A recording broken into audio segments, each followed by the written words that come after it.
Ooh, I love the hype music. Don't you guys love the SFL hype music? So yeah, we're gonna talk about the challenges of journalism. We have 35 minutes, so we should be able to cover all of it and just take care of the problems here today. I'm gonna give you a quick rundown. There's a bunch of us on stage here, and then we're gonna get right into it. So Emily Austin is an activist for free speech and the host of the Hoop Chat. Woo. We have Dylan Burns. He's a YouTuber, he's a political organizer, he's the former campaign director for Mike Gravel and also the founder of the Hippy Dippy podcast. We have Ford Fischer. He's a video journalist, a documentarian, the editor-in-chief of News to Share, and a former Reason intern, so I guess I take both credit and blame for whatever happens here. And David Preston, who is the previous founder of editor-in-chief of Bama News Now and a columnist at Bama Politics. I am Katherine Mangu-Ward. I'm the editor-in-chief of Reason magazine. You might know me from the Reason Roundtable podcast, or possibly from the robot that we built from my voice that will read you articles. Reason is, we've been around a long time. We were founded in 1968, so we are in some sense a traditional media organization. We print a magazine on Dead Tree and mail it to people. But we also do everything else that you might call the media now. So we make videos, we make podcasts, we send you newsletters, we're in your social media feeds. We will absolutely annoy you anywhere you might be on a screen or in a bathroom. I guess that the fact that we are all here together, this group on the stage, suggests that no one has any idea what journalism is anymore. And so I guess I just want to start with, maybe we can start with you, Emily.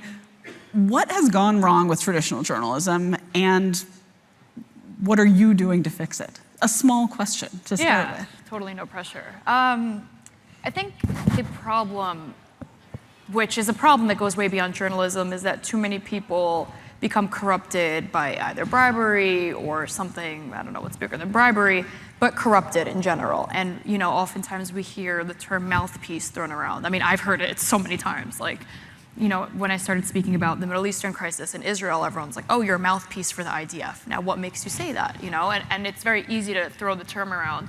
But the truth is, there are many journalists who spend their careers, and like I learned in university, the ethics of journalism and the morals of journalism that seem to now have been corrupted by, you know, likely money, if we're just being honest. And once you lose kind of what you stand for and you start to say what you're being told to say rather than what you believe for whatever reason, you just lose the authenticity and you lose the trust of your audience. And what I'm trying to do is not be a mouthpiece for anybody. I mean, you know, it's easier to say than do, because of course people need to pay their bills, but if you're gonna call yourself a journalist and you mean it and you have a truth that you want to be expressed, I don't think anything is worth compromising your morals or your message. And for me, you know, starting in sports and expanding into human rights and politics, of course when you're in sports, there's not as much to lose.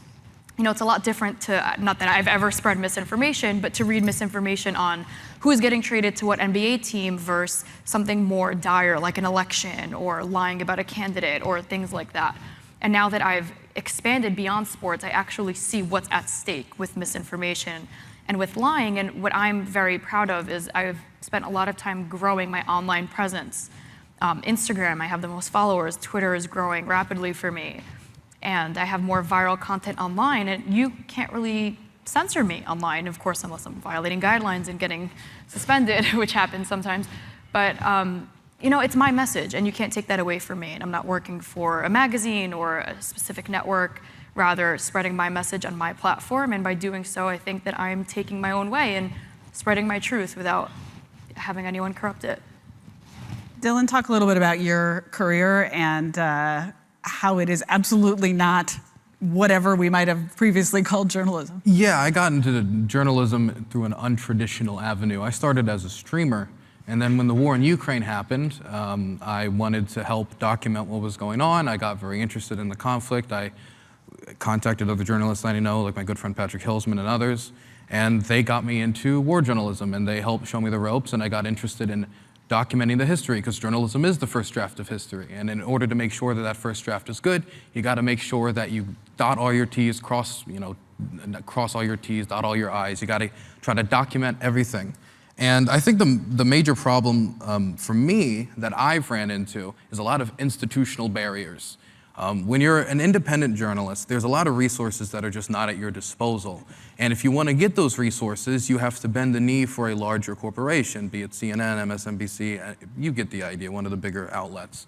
And I found that very difficult because if I was to go on one of those outlets and cover the war the way I want to cover it, which is long-form conversations with the people directly affected by the war in Ukraine, if I want to do that, I have to fit it between Tampax commercials. I have to fit it within their constraints, and that makes the type of journalism I want to do on their network basically impossible. And so I would say one of the main problems for me when it comes to journalism is a lack of resources for independent media. There's some people in Ukraine that are working with independent journalists to try to get them body armor, try to get them helmets, but there's a lack of financing for independent press. And so unless the market creates an environment where independent journalists can succeed by people not only doing this when it comes to national issues, but local issues as well, for local press, for local journalists, the main issue for me has been lack of resources, lack of financing that you can only access if you join one of these more mainstream media institutions. A poll just came out that said less than a third of Americans have a great deal or a fair amount of trust in the media. Ford, this is your fault. What can you do about this? I'm trying to solve it. Well, it all began at Reason Magazine. Yeah, there we go. So in 2014, I both co-founded News to Share, which is the organization that I still run. I also interned at Reason, as we've been joking about. But so the problem that I saw at first, I think, had to do with that basically every media source has its political perspective, kind of somewhat the subject of this panel, right? The bias that Fox is going to give you one perspective and NBC the other, and whatever. But when I kind of boil down, why does that actually misinform you? You also come to the conclusion that even if you could come to some kind of neutrality between those, you're still not at truth. There's a solution that I sometimes hear, and I don't disagree with it, but it goes, well, you can look at different media sources. You could look at Fox, and you could also look at NPR, and you can look at MSNBC, and if you kind of mix them all together, you're gonna find something closer to truth. And I still kind of have a problem with that. And so for me, the solution is that we return to primary source documentary. And what I mean by that is when you watch the news, when you turn on cable news, when you read a newspaper or whatever, usually what you're not looking at is actual primary sources for the most part. What you're looking at is a secondary source, sort of a depository of the things that went into the news. And just to put that in practical terms, if some candidate or whatever gives a speech and you're watching some of it on CNN, you're probably more so seeing the talking head describing what was said, and individual little clips of the thing that happened. And so there's a lot of moments where we have entire news events that most of our understanding of it comes from how people tell us to think of it. And on the other hand, I think the solution, and what I've been working on basically for the last decade, is that you should try to find the primary source that's on the ground that actually shows you literally the thing without all of that stuff, that other stuff, the commentary mixed in. So I primarily film political demonstrations. I think it's a good way to get your thumb on the pulse of what's going on in the country. And the way that I do that is with live streams and raw footage, completely devoid of my own commentary or thoughts, with it in mind that those other outlets can license that work. And when they do so, when somebody sees that little snippet that made its way onto CNN with my name on it, they can go look at the original and be more informed about the thing that's being talked about. David, how do we get closer to objective journalism, or should we run screaming from it? Well, we shouldn't run screaming from it. And I'm going to actually take a little bit of a different approach than my friend here. And I'm going to say you do need to consume different sources of media. You do need to listen to the NPRs. You do need to watch the Fox Newses and the CNNs and listen to the talk radio. And you do get closer to what the actual truth is by doing that, because how you combat the misinformation in the media and journalism today is really gets down to the fundamental core of what the liberty movement is, and that's the individual. When you consume all these different media sources, the primary sources, and then the commentary around those primary sources, you get good at discerning what's true, what's not true, what's opinion, what's not, when somebody's trying to pass their opinion off as fact. And you, the individual, can say that's not that's not fact, that's opinion. Like he was saying, that usually when you have people on the ground, they know more about what's going on. And I can tell you that is a fact, because there's been several national news sources that have emanated out of Mobile, Alabama, which is where I live. And I can tell you, not only did we hear about it 2 or 3 days before the rest of the country heard about it, we've heard much more about what's going on. We know people that have been involved in that story. We've got that primary source material to work from. And so therefore, I can say, when I listen to Fox News or CNN cover a hurricane in Mobile, I can be like, well, that's not accurate, that's not accurate, that's not really the case. Like, for example, all the national media loves to come down to Mobile during a hurricane, and they love to film Water Street, right, which is right on the river in Mobile, and say, look at all this flooding in Mobile, it's horrible, and all this devastation. Well, there's a reason it's called Water Street, and it's because it floods every time there's a hurricane. So, and you don't get that perspective from the national media, and they're trying to get ratings and clicks, and so they're not going to tell you that's what they're trying to do, and they're not going to give you the fact that if they turn the camera around, it's all dry ground from behind the camera. So the project of ferreting out misinformation or disinformation has become it's become a pretty big industry, and I'm not sure at this point that I even know what that word means anymore. Sometimes people seem to use it to mean a thing that is factually inaccurate in a straightforward way. Fair enough, we're against being wrong. But I think it's often used to just mean a thing I wish you hadn't said, a thing a powerful person doesn't enjoy hearing, a thing that is inconvenient. And so I guess I wonder, Dylan, maybe we could start with you. Like, are we not panicked enough or too panicked about mis and disinformation? I think, well, it all depends on where you are. If you think it's not an issue at all, then I think you're not panicked enough. If you think it's going to be the end of the world, then I think you're a little too panicked. After the printing press was invented, there was a stream of nonsense and garbage that was spread by political leaders, by different people with all sorts of interests. Ooh, the bold anti-Gutenberg stance. I like that. Bold. Yes, very against books and the book. Thank you. But we evolved. We figured out how to deal with it. We understood that this was a new tool and it was going to be shaky ground, and it took time for human beings to evolve and figure out how to deal with this and use it properly. And I think the same thing is also going to happen for platforms like social media. But I want to give you guys an example of misinformation or disinformation, I guess, that I engaged with that showed that there are really bad actors out there trying to manipulate the media in ways that I think a lot of us don't realize or don't pay attention to, and can affect us without us even knowing it. When I was in Kherson covering the war in Ukraine, it was right after the Novkakhovka Dam exploded, which most of the evidence points towards the Russians blowing it up.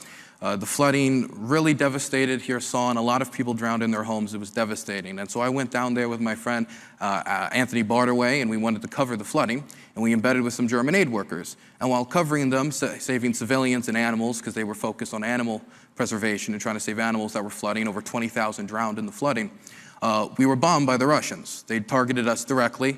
All the corroborating footage is on my channel. And my friend, John Jones, he was hit in the stomach, horrible injury. His pelvis saved him. The next day, I visit him in the hospital, and while I'm talking to him, and he's like, yeah, I gotta get back to Hong Kong and do this and do that, I get a message on my phone, and I take it out, and it's a Telegram channel, and it's a Russian Telegram channel, and it's footage of me and the rest of them getting bombed by the Russians, and they say, these Azov soldiers are creating a bridgehead on the other side of the river, and we stopped them to stop this new offensive.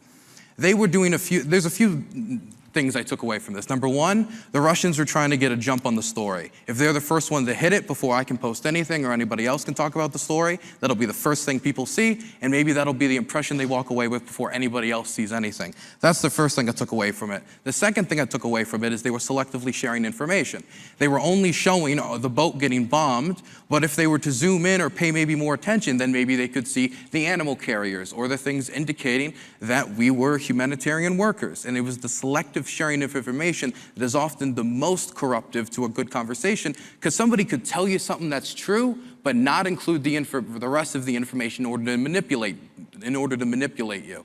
And by selectively sharing what footage they showed and what they posted online, they were able to make it seem like we were soldiers trying to create a bridgehead and not people trying to help others that were drowning in the river. And so there are bad actors trying to jump on this constantly in order to affect the media speed. And if you're scrolling on Twitter and that thing just showed up in your feed, you wouldn't think twice of it. You're like, oh, and you keep scrolling. And because since you didn't double check, even if it doesn't have that big of an impact on you, it can still affect the way you see the war. There are bad actors trying to use misinformation and grab the story before anybody else gets it in order to try to manipulate the public.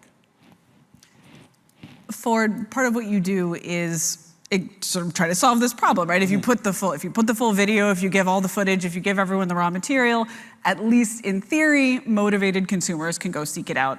What do we do about the problem of not motivated consumers? There are plenty of people who are perfectly happy to have their dinner pre-chewed. Is there a way to, you sometimes see these proposals, oh, we're gonna teach media literacy in public schools. I am skeptical that that's going to be the way that we're going to improve the situation.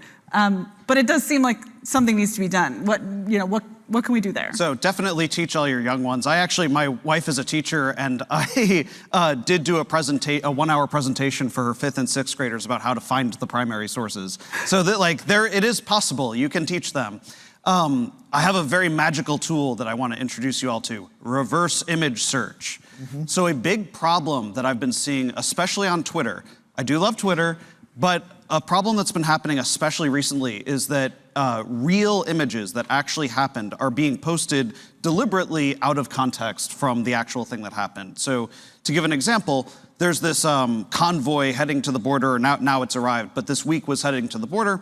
And there's a lot of right-wing to do about, like, this is going to be the biggest thing. There's going to be 700,000 trucks worth of people, whatever. Ended up being a couple hundred. But before they even took off, there was actually a video that I saw that was posted and had like 16,000 retweets. So like millions of people saw this thing. And it was footage of people in kind of militia gear kind of marching around. And the caption was, "Patriots headed to the border by the thousands," something like that. And I recognized it.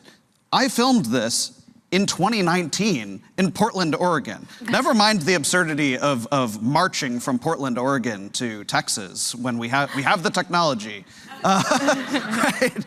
But I was able to, reply with, here's my footage of that exact same moment, and it ended up in the community notes of the tweet, and it actually ended up in a PolitiFact article. But even if you don't have that level of kind of like that it ends up being a fact check that's cited or something like that, if you're looking at something and it seems kind of weird, like is this being taken out of context or something, a really good thing that it's so easy is just screenshot the post, throw it into a reverse image search like TinyEye or Google Images also has one, and then do the thing where it basically finds the earliest time that it was on the internet. Usually that's literally the primary source, right? So people taking primary sources out of context is a huge portion of the disinformation, and you have a really easy tool to fight that. So what you're saying is the best tool to fight disinformation is noticing when the vibes are off? Read the room. It definitely helps. It's a good first step. I want to echo. Yeah, I was going to just go to you. Go ahead. Because you guys both made really important points that I was going to bring up after Dylan spoke. Community notes has been so helpful. Feel however you want about Elon Musk. He's single-handedly saving free speech because he's letting you say your stupidity, because that's protected by the First Amendment, but he's also going to call you out when it's just a blatant lie, which I personally appreciate. And one tool specifically I appreciate about X is the fact that I can like a post that will later on be proved as misinformation, and Twitter or X will notify me, hey, and it's like top notification urgent, a post you liked has been proven to be untrue, please read the community note. So they really go above and beyond, at least more than I've seen on another platform, to reduce misinformation, which I think isn't necessarily, as you asked before, completely the end of the world or a problem that people shouldn't be worried about. There's like a healthy balance in between, where the problem starts when there is the misinformation, even if it gets community noted later on, or even worse, it's on Instagram and there are no community notes. In fact, they're taking down things that are true or whatever, we won't go there. But the problem is when you see it grows to the national media that we're speaking about, the Foxes, the CNNs, and there's a specific example I remember that really made me sick how it even got to national news, was there's a professional actor, you mentioned the word actor and it like reminded me, literally an actor who's acting out fake war scenarios in Gaza right now, and MSNBC took one of these videos and put it on their national news channel, and it was community noted. So this actor has played a radiologist who was bombed, a journalist who was bombed, a father who was bombed, himself as an amputee, yet he has all his limbs. And he is an actor, so he's great at it, makeup, everything. So we keep count, my Twitter friends, and we've counted out 18 scenarios in which he's been killed. 18 times he was killed.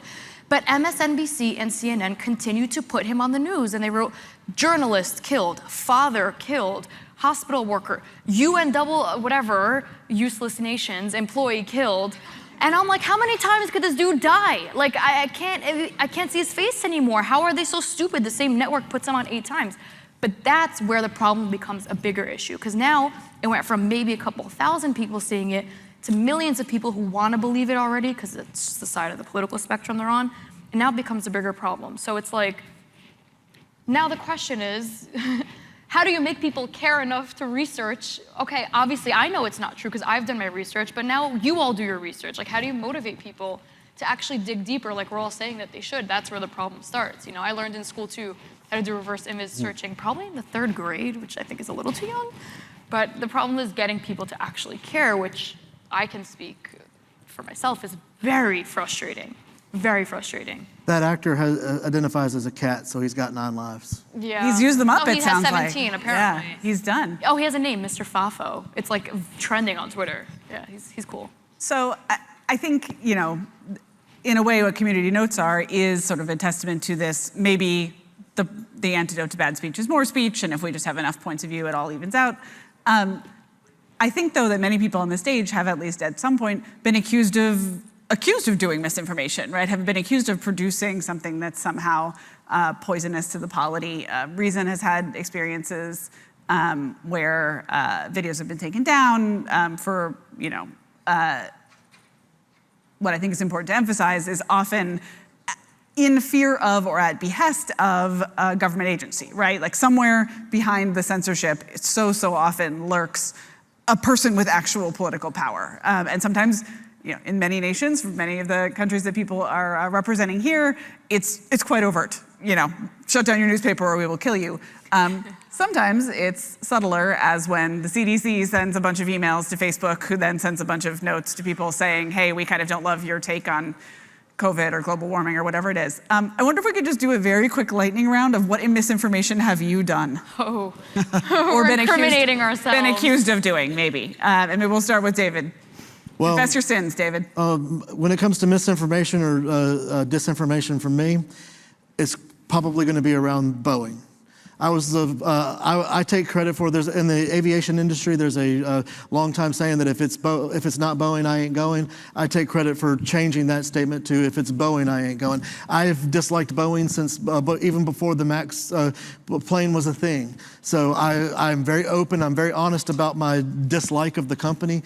I have nothing against the people of Boeing, the workers of Boeing, and their older products are great products. I just have a problem with their company and especially the way their management is run. Like I was telling you backstage when they were talking about the failure of the financial regulators during the 2008 financial crisis. That's exactly how the Boeing MAX plane got onto the market, because what happened was with the cuts in the FAA budgets. What the FAA did is they went and hired a Boeing employee as the FAA representative in the certification process of the MAX plane. And they said, okay, now you go be our representative to your company and all will be good. And that's how Boeing was able to put a system in the MAX planes that they just didn't tell anybody about that ended up causing 2 crashes. And so like I said, if you see a post on BamaNewsNow.com when it comes back and it's about Boeing, be skeptical. Go read other sources to make sure that I'm right, because I'm very open about my bias against Boeing. And of course, Boeing is also a major beneficiary of the Import-Export Bank when it exists, it doesn't exist, and then exists again. Very entangled with the state as well. Ford?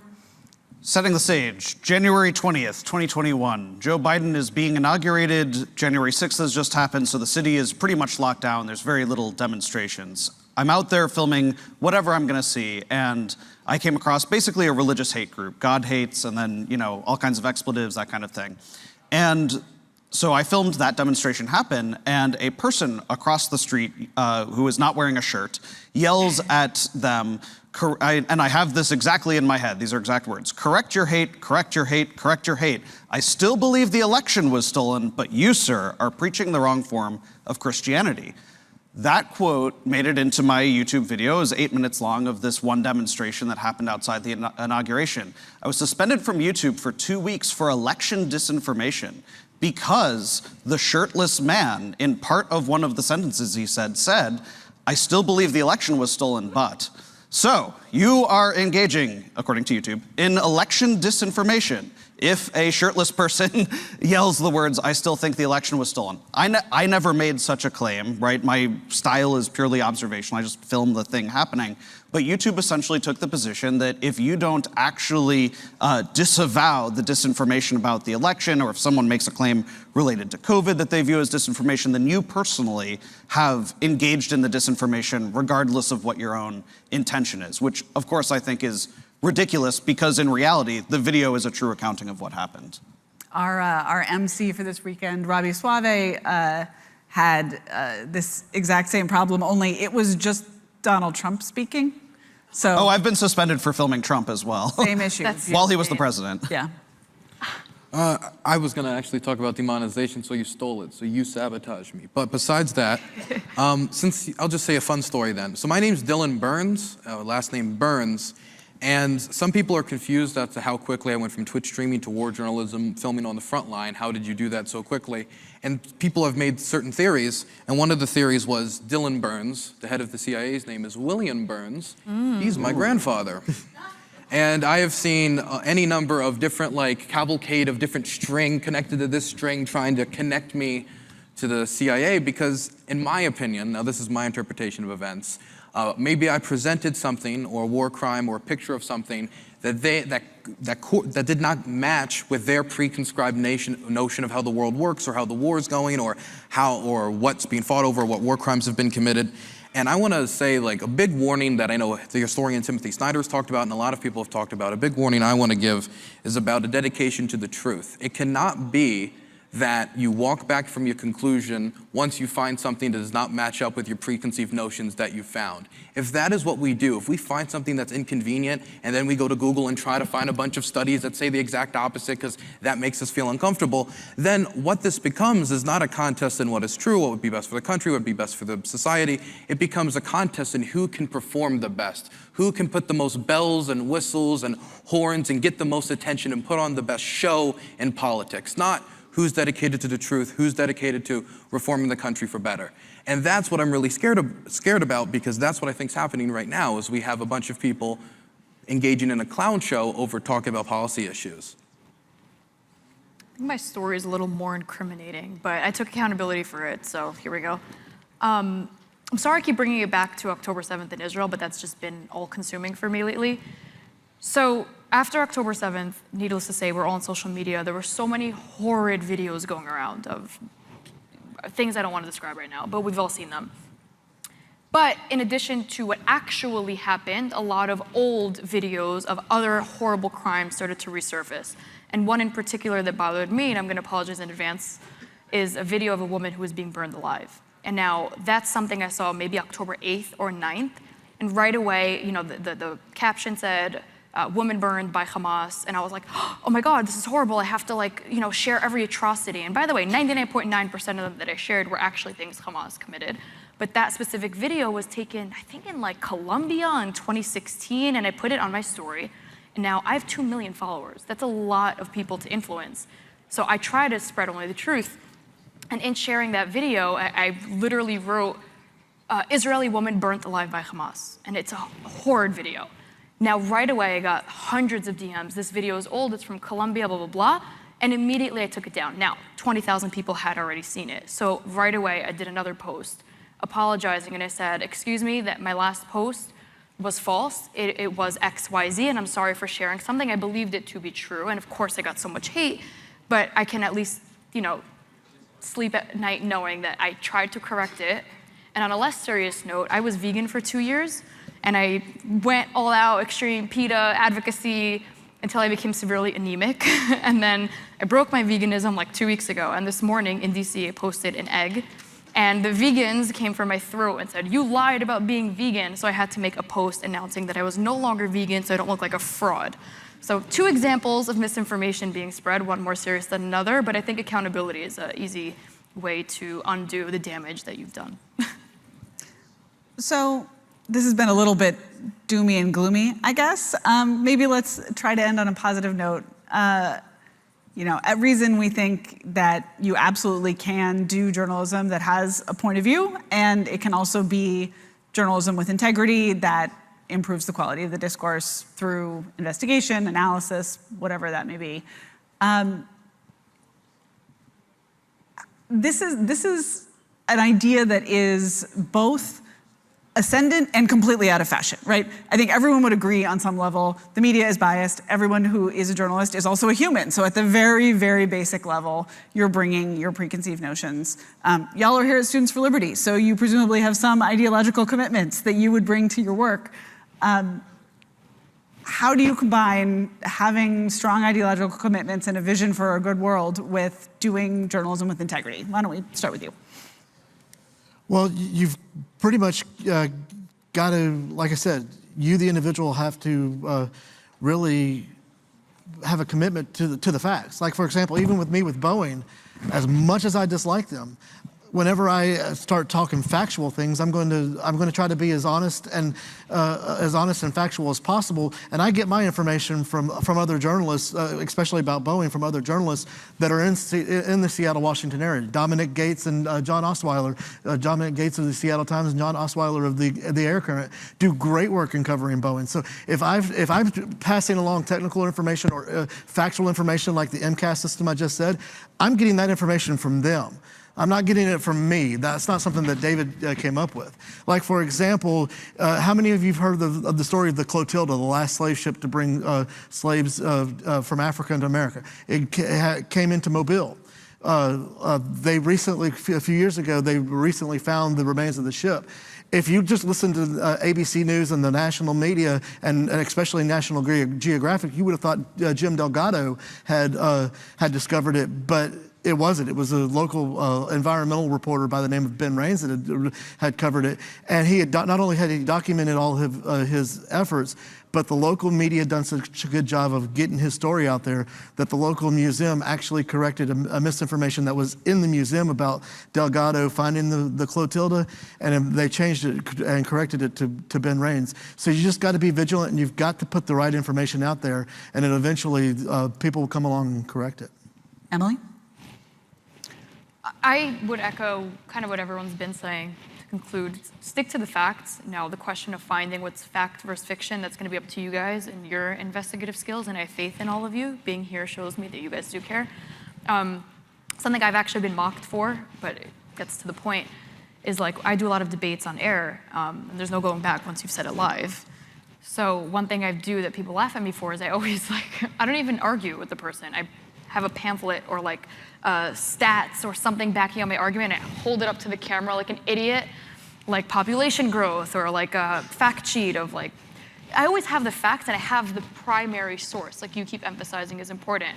So I think it's important to stick to the facts, and what I really appreciate what you said is even if you have a strong opinion and a strong emotion about something, you can express that it's your opinion, but the facts are X, Y, Z. And it's easy to get carried away and the clicks and the clout that comes with misinformation, but ultimately, if you actually are a decent person, you should just stick to the facts. See, he sneezed. That means I'm right. Bless you. Dylan? From the moment, I work mostly with film. I do some articles, but I mostly do film. From the moment you choose your shot, your bias is showing. From the fact that you chose you want to display this over this, that over that, you have chosen that you think, for whatever reason, this deserves more attention than this other thing. Your bias is showing immediately. To acknowledge that is the first step to being a better journalist. Once you acknowledge that, then you can start to make conclusions about, okay, how can I work to make sure I'm not selective of what I'm choosing in order to like make a guide to say one thing while leaving out all the other information. For example, if you believe that one economic model is great and you include all this information to show how great this economic model is, but then you leave all this work in the field away and you don't tell the viewer at home that it exists. For example, I know a lot of IR theorists since I work in foreign policy, a few IR theorists who will just display to audiences their IR theory, audiences who have no frame of reference for IR, and then they don't know that there's other models as well and that it's all theoretical. There was information that was left out. For me, something that I had to work on was making sure that when the Ukrainians mess up, I have to show that. I remember, for example, the Kherson story. When I was there, I was told that there was one bunker to go into, and if anything happens, to run to that bunker. And they made a big fuss about the bunker. Then when the bombing happened, I ran to the bunker, and it was locked. And I was locked out, and I had to hide between buildings in order to survive. That is not only an issue in Kherson, that was also an issue in Kiev, that the mayor of Kiev got a lot of heat for. I had to include that in my story. If I didn't, because I wanted to paint the Ukrainians right, because I do believe they have a right to their own country, then I wouldn't be a good journalist. I would be corrupting that first draft of history. And we'll give the final word to Ford. No pressure. Cool. Yeah. When you convert any story into some kind of a medium, be it photograph, written, or video, you could argue that it has to inherently become fiction, right? Like you've taken a real thing and then you've invented your version of it. And so if you acknowledge that to begin with, I think what you should be trying to do is subvert the fictionalizing element of turning something into medium. And so in my case, my particular answer to this, although it's not applicable to every form of journalism, is that in addition to just showing raw footage that's commentary-less, having the live streams available so that people can see essentially everything that I saw. They can't see what I didn't see, but they can see how the story was assembled because they get that entire timeline from beginning to end. And I think that kind of raw material, it's a very replicatable model. And I would encourage you to follow freelancers, live streamers, people who essentially do that, because there are many more of them. Thank you very much to everyone here in the audience who is doing their own form of citizen journalism or good old-fashioned dead tree journalism even. And thank you to our panelists, to David, Ford, Dylan, and Emily.